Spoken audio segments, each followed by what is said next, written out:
యువరాజు మిలన్. ఒకానొకప్పుడు చాలా దూరంగా ఉన్న ఒక రాజ్యంలో ఒక రాజు గడ్డంతో నివసించేవాడు. అతని పాదాలకు వరకు ఆ గడ్డం చేరుకునేది. అతని శక్తివంతమైన రాజు కజోటా. అతని రాజ్యం 5 నదులు 3 అడవుల్ని విస్తరించింది. రాజు తన భూములు మరియు నదుల యొక్క ప్రతి అంగుళాన్ని సందర్శించి అంతా బాగానే ఉందని తనను తాను చూడాలని కోరుకునేవాడు. అందువల్ల అతను తన రాజ్యం యొక్క సుదూర మూలాల వరకు 1 సంవత్సరం ప్రయాణించాడు. అంతా బాగానే ఉందని సంతృప్తి చెందాక ఇంటికి తిరిగి వెళ్ళడానికి ప్రారంభించాడు. అటువంటి దుర్భరమైన ఒక రోజున, ఈ రోజు సూర్యుడు తీవ్రంగా ఉన్నాడు. మేము మధ్యాహ్నం ప్రయాణించినట్లయితే మేము చాలా దూరం వెళ్ళలేము. కనుక ఇది కొంత చల్లగా ఉండే వరకు కొన్ని గంటలు ఇక్కడ శిబిరం చేద్దాం. ఆపై మన ప్రయాణాన్ని తిరిగి ప్రారంభిద్దాం. అకస్మాత్తుగా రాజుకు ఎంతో దాహం వేసింది. అతను నీళ్లు తాగకపోతే చనిపోతాడేమో అని అనిపించింది. కాబట్టి అతను తన గుర్రాన్ని ఒక నది లేదా సరస్సు లేదా ఏదైనా వెతకడానికి ఎక్కాడు. అతను చాలాసేపు శోధించి నీలిరంగు క్రిస్టల్ వలె మెరిసే నీటితో ఉన్న ఒక సరస్సు వద్దకు చేరుకున్నాడు. రాజు ఎంతో దాహంతో ఉండడం వల్ల నీళ్లు తాగాలనుకున్నాడు. దానికోసం నేల మీద పడుకున్నాడు. పిల్లిలాగా నీటిని తాగాడు. అతను కడుపు నిండిన తర్వాత లేవాలని అనుకున్నాడు. కానీ అతని గడ్డానికి ఏదో అంటుకున్నట్టుగా అనిపించింది. అతను నీళ్ల కింద ఉన్నప్పుడు తన వైపు చూస్తున్న భారీ ఆకుపచ్చ ముఖాన్ని చూశాడు. నన్ను వదిలే, లేదంటే నువ్వు ధర చెల్లించాలి. మీ బెదిరింపులేవి నా మీద పనిచేయవు, ఎందుకంటే ఇక్కడ నీటి కింద నా ప్రపంచం ఉంది. కానీ ఓ షరతుతో నిన్ను వెళ్ళనివ్వగలను. అదేమిటి? నువ్వు ఇప్పుడు నీ ప్యాలెస్ లో ఉన్న అత్యంత విలువైన వస్తువుని నాకు ఇవ్వాలి. అది నీకు తెలియకుండానే ఇవ్వాలి. సరే, నేను ప్రమాణం చేస్తున్నాను. ఆ సమయంలో రాజు గడ్డం నుండి బయటపడి అతన్ని విడిపించాడు. చివరకు రాజు తన రాజభవనానికి చేరుకున్నాడు. చాలా ఉత్సాహంగా ఆనందంతో అందరూ స్వాగతం పలికారు. అతని రాణి ప్యాలెస్ ద్వారాల వద్దే వేచి ఉంది. మహారాజా, మీరు దూరంగా ఉన్నప్పుడు దేవదూతలు మాకు ఏమని ఆశీర్వదించారో చూడండి. మన అబ్బాయి ఈ రాజ్యానికి యువరాజు. నువ్వు నీ ప్యాలెస్ లో ఉన్న అత్యంత విలువైన వస్తువును నాకు ఇవ్వాలి. దాని గురించి నీకే తెలియకూడదు. అంటే ఈ రాక్షసుడు చెప్పిందిదా? అతనికి నా కొడుకు కావాలా? విషయం ఏమిటి మహారాజా? కుమారుడిని చూస్తే మీకు సంతోషంగా లేదా? ఓ నా ప్రియా, నేను చాలా ఆనందించాను. నేను ఏం చెప్పాలో తెలియక ఆలోచిస్తూ ఉండిపోయాను. నా కొడుకు ఈ రాజ్యానికి యువరాజు. రాక్షసుడు తన ప్రియమైన కొడుకును తీసుకెడతాడనే భయంతో రాజు నిద్రపోలేదు. తన కొడుకు అన్ని సమయాల్లో దగ్గరగా ఉండి కాపలా కాయాలని చూసుకునేవాడు. కానీ సమయం గడిచిపోయింది. యువరాజు ధైర్యవంతుడు, ఆయుధాలు లేకుండా అనేక కళలపై ఆసక్తిగల తెలివైన యువకుడిగా ఎదిగాడు. రాజు తన రాక్షసుడి భయం గురించి మరిచిపోయాడు. కానీ ఒకరోజు యువరాజు అడవిలో క్యాంపింగ్ చేస్తున్నప్పుడు అతను తన సహచరుల నుండి విడిపోయాడు. అడవిలో అన్వేషించినప్పుడు, యువరాజు మిలన్, శక్తివంతమైన రాజు కజోటా కొడుకు. నాకు మీరు తెలుసా సార్? నీకు తెలియదు, కానీ నీ తండ్రికి తెలుసు. నన్ను కలిశానని చెప్పు అతనికి. అతని వాగ్దానం నెరవేర్చడానికి ఇంకా వేచి ఉన్నానని చెప్పు అతనికి. మళ్ళీ కలుద్దాం బాబు. అప్పటిదాకా వీడ్కోలు. యువరాజు వింత సందర్శకుడి గురించి రాజుతో చెప్పాడు. తన కొడుకుని కోరుకుంటున్నాడన్న విషయాన్ని తెలియకుండా సంవత్సరాల క్రితం రాక్షసుడికి ఇచ్చిన వాగ్దానం గురించి తన కుటుంబ సభ్యులకు చెప్పడం తప్ప మరో మార్గం లేకపోయింది.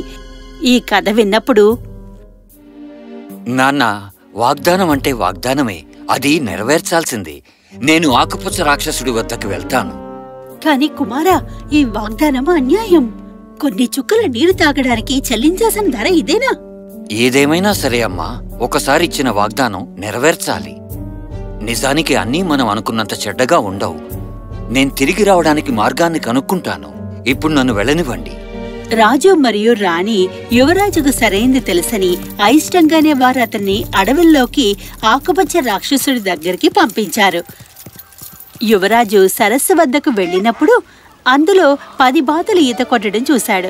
10 చిన్న వస్త్రాలు ఒడ్డుకు ఉండడం చూశాడు. యువరాజు ఒక చెట్టు వెనక దాక్కున్నాడు. ఒక్కొక్కటిగా బాతులు వచ్చి వస్త్రాల్ని ధరించాయి. వారందరూ ఒక్కసారిగా అందమైన డామ్సెల్స్ గా మారి దూరంగా వెళ్లిపోయారు. చివర ఒక ఆడపిల్ల మాత్రమే వెనగ్గా ఉండిపోయింది. ఆ చెట్టు వెనకాల దాక్కుని ఉన్నది ఎవరు? నన్ను క్షమించు అందాల రాశి. మిమ్మల్ని అందరినీ నీళ్లలో చూసినప్పుడు నాకేం చెయ్యాలో తెలియలేదు. ఇక్కడికి దేనికోసం వచ్చావు యువరాజా మిలన్? నీకు నా పేరు తెలుసంటే ఈ సరస్సు కింద పాలించే మహారాజుకి మా నాన్నిచ్చిన వాగ్దానం నీకు తెలిసే ఉండాలి. ఇక్కడి మహారాజు మా నాన్నగారు. నేను యువరాణి హైసెంథియాని, అతని చిన్న కూతురిని. సరే, కొద్ది చుక్కలు నీరు త్రాగినందుకు ఇంత ధర చెల్లించడం అనేది నేను నమ్మను. కానీ నాతో పాటు రా, నేను మా నాన్నగారి దగ్గర తీసుకెళ్తాను. అలా యువరాణి హైసింథియా నేల మీద 3 సార్లు గట్టిగా కొట్టింది. యువరాజు యువరాణి తమని తాము అద్భుతమైన ప్యాలెస్ లో చూసుకున్నారు, ఆకుపచ్చని రాక్షసుని ఎదురుగా. చివరికి వచ్చావా యువరాజా? అవును మహారాజా, మా నాన్న మీకు ఎప్పుడూ ఇచ్చిన వాగ్దానం నెరవేర్చడానికి వచ్చాను నేను. చివరికి ఈ రాత్రి విశ్రాంతి తీసుకోవచ్చు, కానీ రేపు నువ్వు నాకు 100 గదులతో బంగారు ప్యాలెస్ నిర్మించాలి, 1000 పువ్వులతో కూడిన తోటని కూడా. లేకపోతే నీ మెడ మీద నీ తల ఉండదు ఇంకా. రేపటిదాకా ఎందుకు వేచి ఉండడం మహారాజా? ఈ పని నాకు అసాధ్యం. ఎందుకంటే నాకు ఒక కోట నిర్మించడం తెలియదు. బంగారం సంగతి పక్కన పెట్టండి. నీకు రేపు రోజంతా ఉంది, మార్గం వెతుకో. ప్రిన్స్ ఏం చేయాలో ఆలోచిస్తూ తన గదిలో కూర్చున్నాడు. ఇలాంటి పనిని కేవలం మాయాజాలంతో చేయగలం, లేదా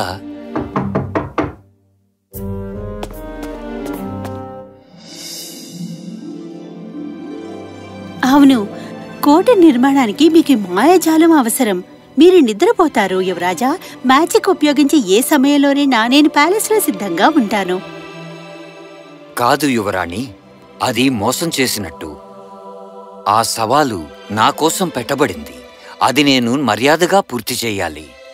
కానీ నా తండ్రి మీ తండ్రిని కొద్దిపాటి నీటిని తాగినందుకు మిమ్మల్ని వదులుకోమని అడిగారు. ఇది న్యాయమైనది కాదు. కానీ ఇన్ని సంవత్సరాలు మీ తండ్రి నాకెలాంటి హాని చెయ్యలేదు. మరియు మీ తండ్రి అన్యాయంగా ఉన్నా లేకున్నా నేను మాత్రం మోసం చేయలేను.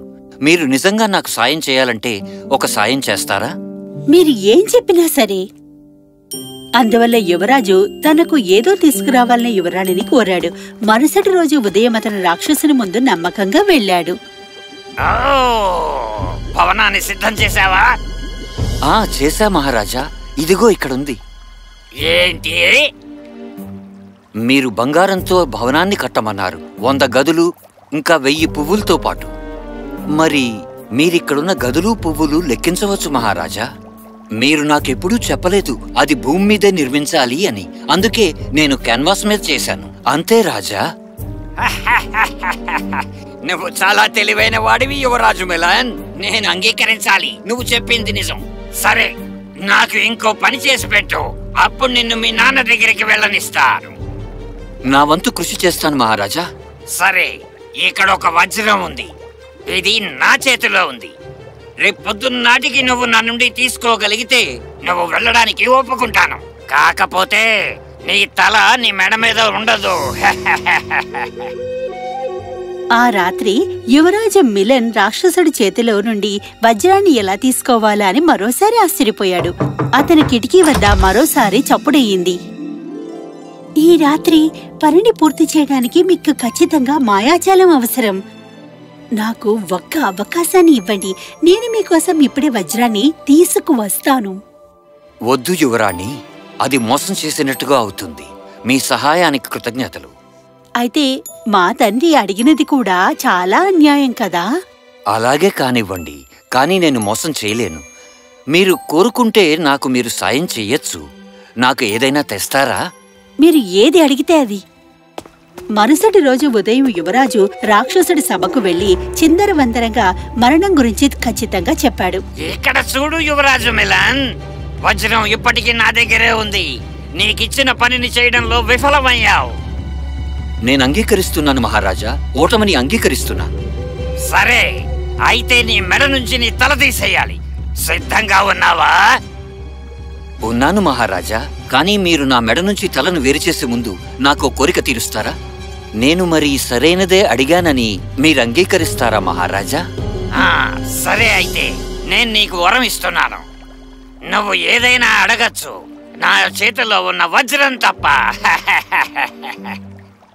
నా మెడ నుండి తల వేరు చేయబడాలనే కోరుతున్నాను. కానీ ఇక్కడ కాదు. ఈ ప్రతిమ నా ప్రతిరూపం కాబట్టి ఈ మెడ ఇంకా తల కూడా నావే. మీరు కేవలం నా మెడ నుంచి నా తలను వేరు చేస్తానన్నారు. కానీ నేను చనిపోవాలని ఎప్పుడూ చెప్పలేదు కదా.